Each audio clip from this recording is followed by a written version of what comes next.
캄보디아 정부의 아주 적극적인 협조를 바탕으로 구금된 우리 국민 64명의 신속한 송환을 완료하였습니다.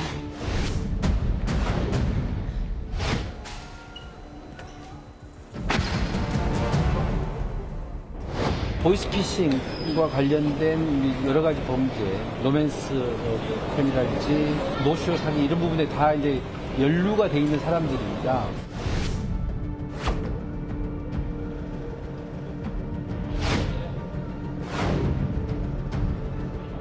어디로 잡혀갔는지 행여나 목이 갈까 봐 애가 울부짖어 살려달 그 소리에 지금 멘붕이 와 있어서.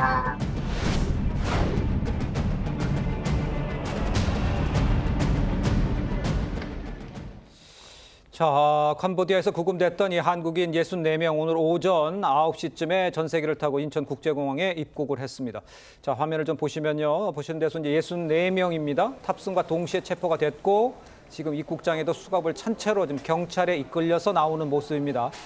이들은 곧바로 이제 호송차 23대에 나눠서 타서 각 관할 경찰서로 압송이 돼 있는 상태입니다. 6개 관할 경찰서로 알려져 있고요.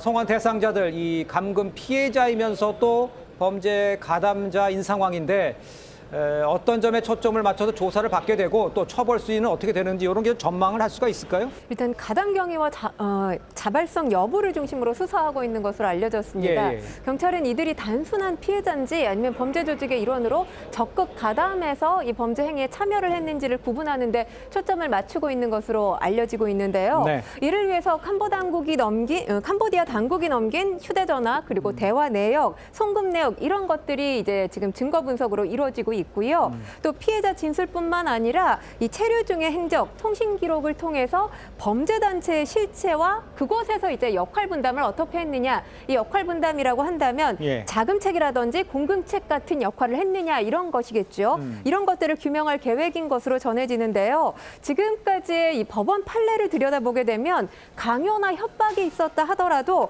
범죄임을 인식한 상태에서 실행을 했다. 이럴 경우는 실형이 선고가 됐던 경우가 대부분인 것으로 전해지고 있습니다. 예. 예를 들자면 보이스피싱 그러니까 모집팀 또는 매니저 역할을 했던 이들이 징역 4년 선고를 받았던 적이 있고요.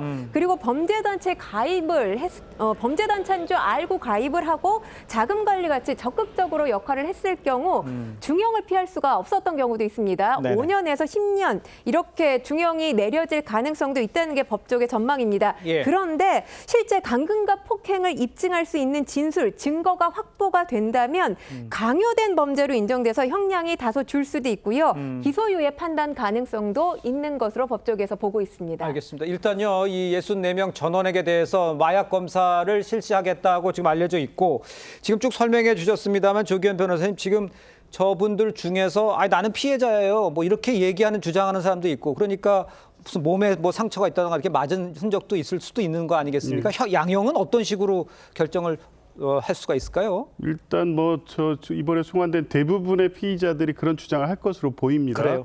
실제 초기에 가담하게 된 경위나 동기를 보면 네. 그렇게 유인돼서 가는 사례들이 많았기 때문에 네. 일차적 주장을 그렇게 할 것으로 보이고 이제 조금 전에 설명하셨지만 형법상에 강요된 행위는 처벌하지 않는다고 규정돼 있는데 그게 폭력이 있었고 협박이 좀 있었다는 사정만으로 바로 인정되지는 않습니다. 실제 폭력이라는 게 저항할 수 없을 정도의 폭력이어야 되고요. 예. 협박도 다른 방법으로 도저히 거부할 수 없을 정도의 자기나 친족에 대한 유해 협박 정도에 이르러야 되기 때문에 예.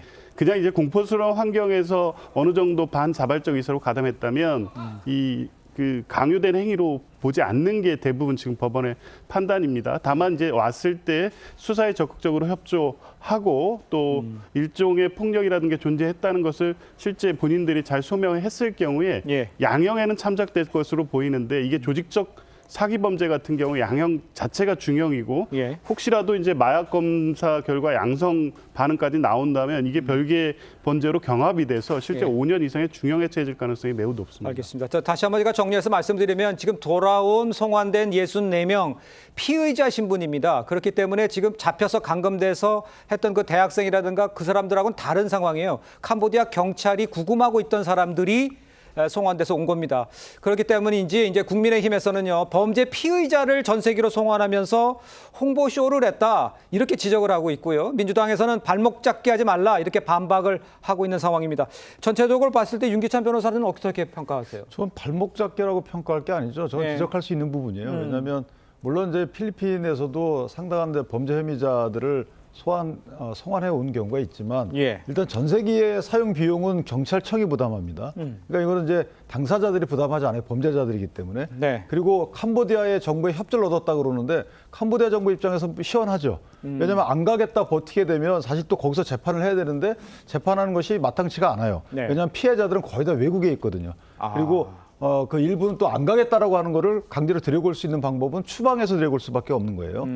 그리고 이제 지금 저희가 구금돼 있다라고 하면서 당국이 적발해서 가둬놓은 상황이고, 그렇죠. 제가 지금 많이 문제되고 있는 감금돼 있는 부분은 사사로이. 그렇죠. 근데 범죄 조직이 감금해놓고 뭘 시키는 거잖아요. 그러니까 지금 감금돼 있는 분들을 빨리 풀어내는 것이 보다 더 급선무다. 아. 왜냐하면 저분들 잡혀 있는 거거든요. 그러니까요. 잡혀 있는데 캄보디아 당국에서 고문하는 것도 아니고 그렇잖아요. 그러니까 저분들이 시급한 건 아니었어요. 예. 원래 더 시급한 거는 현재 가혹행위를 당하고 있는 그 위험에 처해 있는 범죄조직에 의한 감금자들.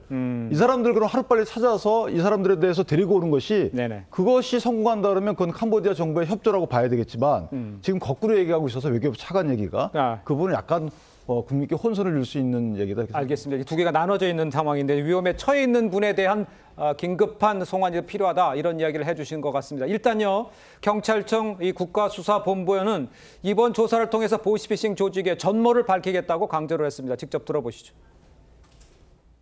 캄보디아 당국이 체포가 돼서 우리한테 통보가 되면 거기에 맞는 방식으로 우리 법적 절차에 따라서 송환을 해서 우리나라 법의 심판을 받도록 하고, 아울러 체포된 사람들의 국내 조사를 통해서 보이스피싱 규모를 조직을 전모를 항상 밝히는 데 주력을 하도록 하겠습니다. 저렇게 이제 이야기는 했습니다만, 저도 아까 말씀을 올렸고 윤기찬 변호사도 언급을 했습니다만, 아직 현지에서 구금 폭행당하고 있는 피해자들, 아직 캄보디아에서 빠져나오지 못하는 상황입니다. 이 캄보디아 경찰과 어떻게 공조를 이뤄서 이 남아있는 한국인들 범죄 선고를 빼내야 하느냐, 이게 가장 중요한 상황 아니겠습니까? 그렇죠. 어쨌든 이번에 이 피의자로 64명 소환하는 것도 신속히 한 것도 대단한 성과고요. 이게 네.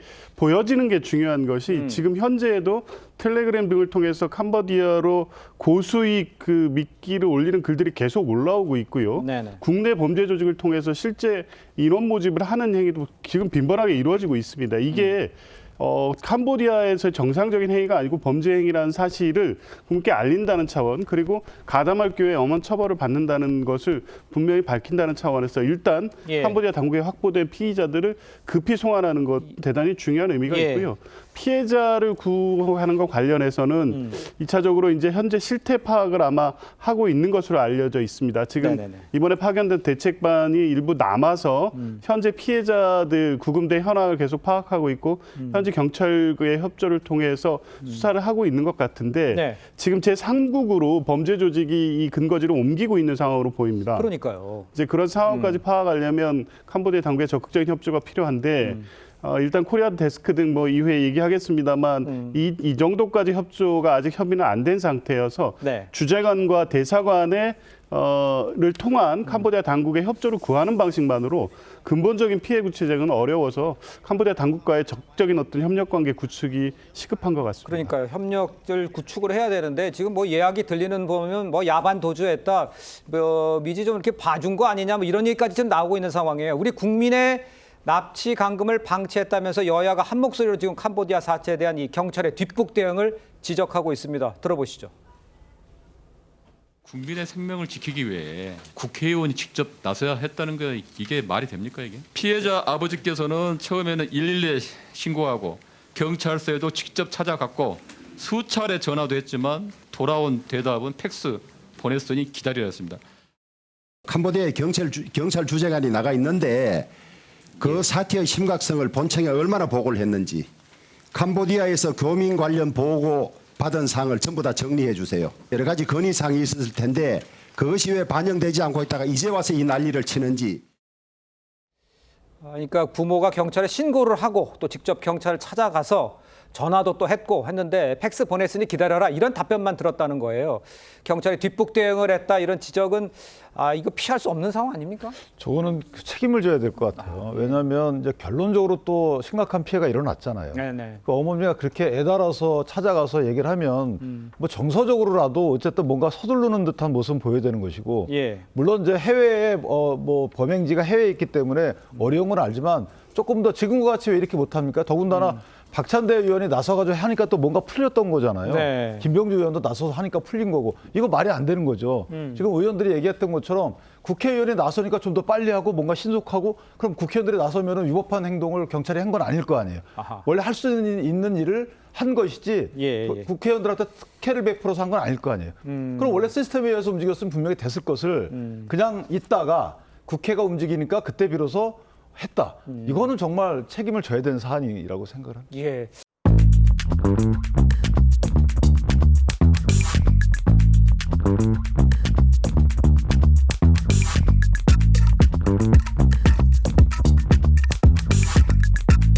Thank you.